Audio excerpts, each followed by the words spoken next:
Now this car's owner assures me that until I do a second gear pull, I haven't experienced it. So as he's told me to do that, whatever happens next is entirely his fault. So, clear road, straight road, empty, plenty of visibility.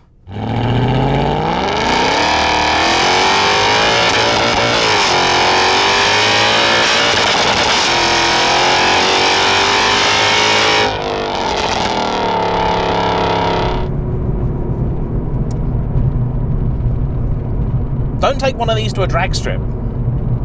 It'll be the noisiest, slowest pass you've ever seen in your life, or your money back.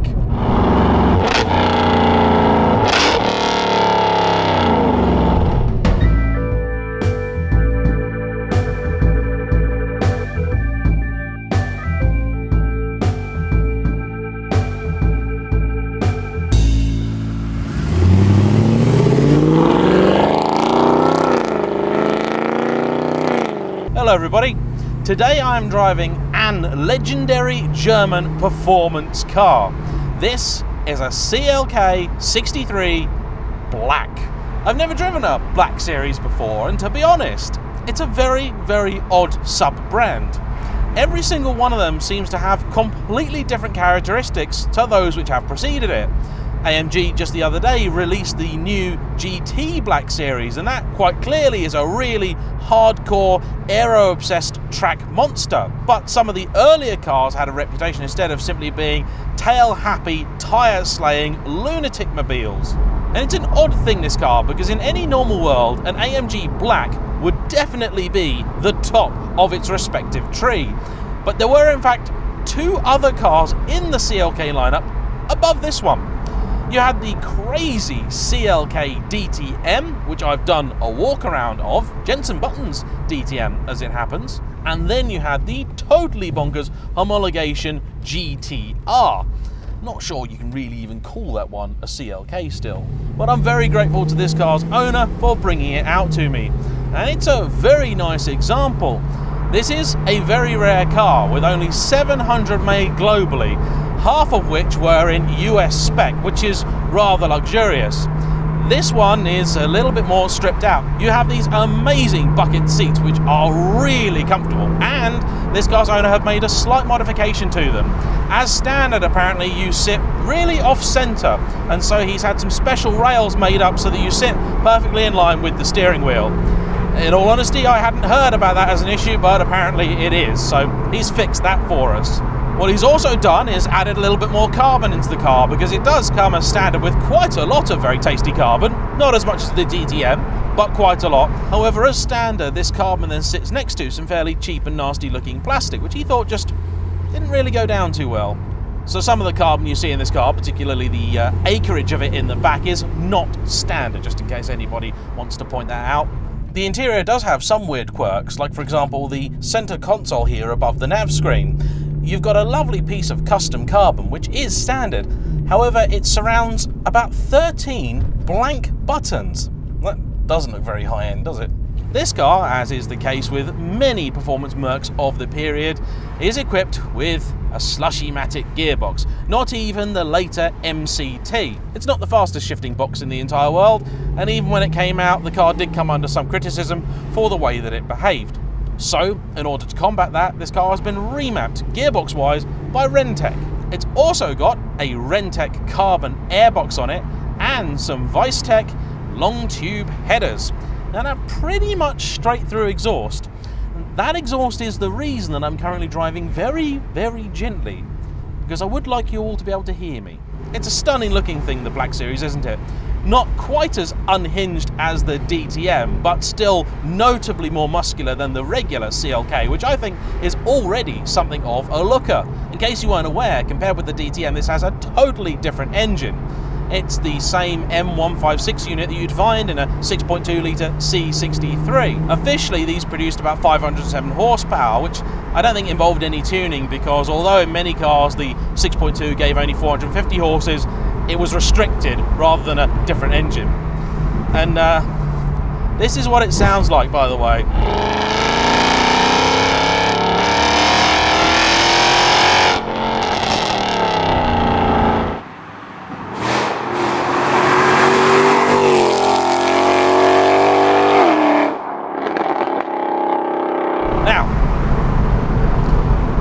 This car's owner, before the review, described it to me as the most tail-happy thing I will ever drive. However, I said to him, oh no sir, for I am driving a Corvette C7 Z06, and that will surely be the most tail-happy thing that I'll ever drive. I think the Black Series has it, you know. It's unreal. This thing just slips and slides like someone's come down here with baby oil ahead of the review. I don't know how AMG manage it. It's not that torquey, even with all the mods and remap and everything. This car's probably only putting out 540 horsepower, but it should be manageable. I've driven plenty of cars with that kind of power before that can get it down, no issues whatsoever. And unusually, Mercedes have even put a limited slip differential on this as standard.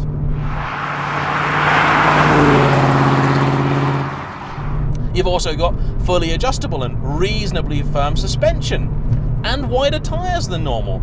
The track at the front is something like 3 inches wider than normal, the rear not quite as extreme, but it should be able to get the power down. It can't though. It does sound rather good in the process though. Oh, and if this car is currently giving you the fizz big time, it's probably about time that I mention my good friends BOTB, who are currently running another supercar week. I know, another one. They're getting boring, aren't they? This time round, they've got a dozen cars, all at very low prices, including some very tasty stuff like the brand new Ferrari F8 Tributo, the extremely new Roma, the Aston Martin DBS Superleggera, which I also drove recently and rather liked. You won't have seen that review just yet, sneaky preview for you, and some quote-unquote more ordinary stuff, including an AMG A45S and a C63S. And the prices of all of those are extremely low, lower than usual. As you might have gathered, there is quite a price differential between F8 Tributo and a C63S.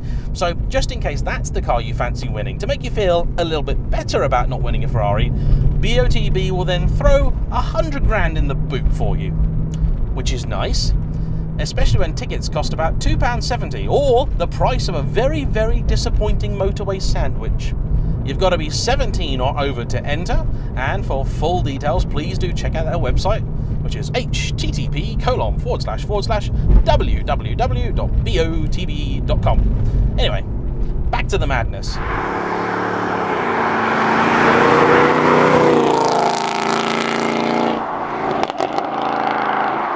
In my younger days, I used to ride quite a lot of motorcycles. Not a lot of people know that, but it is true. There was a device, I can't remember the exact name of it, but its purpose in life was to just slowly drip pieces of oil on your chain to make sure that it was constantly lubricated. When I'm done with this review, I'm going to check that Peter hasn't installed a couple of those in the back of the car as a bit of a laugh to see if I can really handle something wayward, because that's exactly what this feels like. Now, I must also give him credit, because with something like this, a car that is a relative rarity, a lot of owners would be afraid of using it. He certainly isn't. He's done about 12,000 kilometers in the last 5 years. That's pretty damn good, actually. It might be impossible to believe that you could do such miles in a car like this and still retain your hearing. Yet, when you haven't got your foot down, it's actually very pleasant and, well, almost like a Mercedes in here.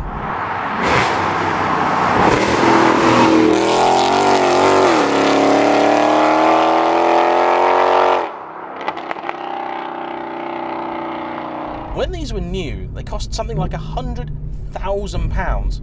And nowadays, if you want one, you're probably going to have to pay a similar amount for it. The gear lever down here is somewhat reminiscent of the one in the DTM, and it's a little bit like you'd find in an old F1 box Ferrari. Very odd, stubby looking thing, but it's got a real sort of serious action to it.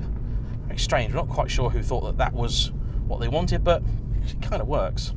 The steering wheel and paddles in here are also not the original. He has those, and this is the same shape as it should be, but with a little bit more stuff on it and these carbon paddles, and it's actually really very nice. What's it like as a performance vehicle then? Well, other than sounding like the devil getting up after a very, very long night out and a few too many WKD blues, and having a rear end like literally nothing else I've ever driven. A lot of people have brought me cars and made big claims about how good or bad they are, and for once a car's attributes have perhaps been undersold. Never driven anything this waggy. Maybe the Morgan three-wheeler, that's the level that I'm talking about here, but the chassis is brilliant, the steering some of the best in any Mercedes that I've ever been in, and the gearbox, while certainly far from brilliant, it really isn't, doesn't quite ruin proceedings in the same way that it does in, say, the CLK63. The steering is pretty direct. There's not the sharpest away from the dead ahead, but it's quick enough. And actually the suspension, once you get a bit of speed up, it's pretty good. Very firm at low speed, as you would expect with anything like this. This is still a reasonably heavy car. I'm very careful with the roads that I pick when I do my reviews, if for no other reason than I probably have too much of a social conscience for most car reviewers. And I'm very glad that I've chosen to come somewhere fairly remote for today's review, because this thing, I can tell, makes a racket.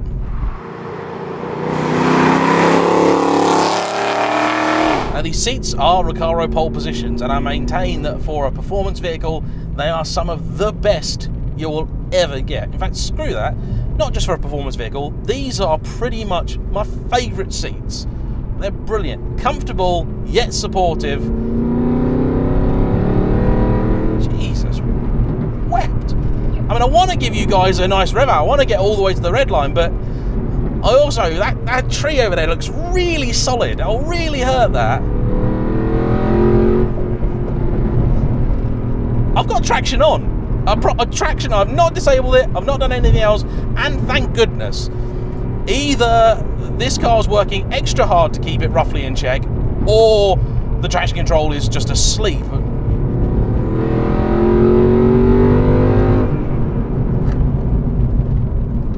Under braking it squirms as well. This thing's mad. Who signed this off? What had they been smoking that morning?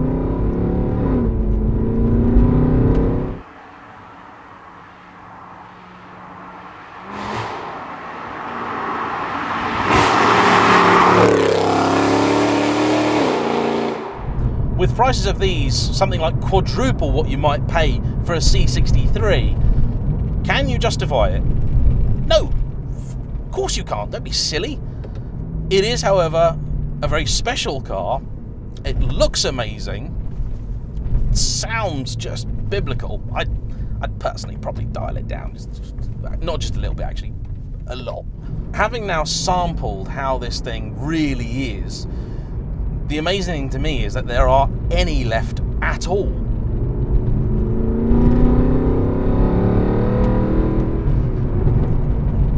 I don't know what this looks like on camera, but you'll probably think that I'm just having some sort of seizure mid-review, but I'm not. I mean, this is the amount of steering that I'd have to do to simulate what that does under throttle. I mean, it's a colossal battle between man and machine, this thing. It really, really is. And it's a lot of fun. It's wild. It looks amazing. It does feel actually pretty special in here. The extra bits of carbon really do make it. You look in the back and you go, oh yes, I love that. Still plenty of room in the boot too, although it's got some weird big sort of bone-shaped strut brace thing. Engine bay's great to look at. Brakes do work, even though they also want to send you into a tree. And no, it's not because the car's broken and pulling to one side or the other. That's just how it is, apparently. And, yeah. Z06 is a pussycat compared to this thing. This car needs a therapist.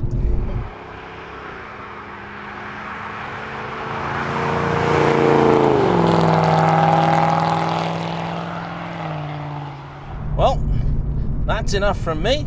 Hope you've enjoyed this little look at a CLK63 Black. Certainly been memorable.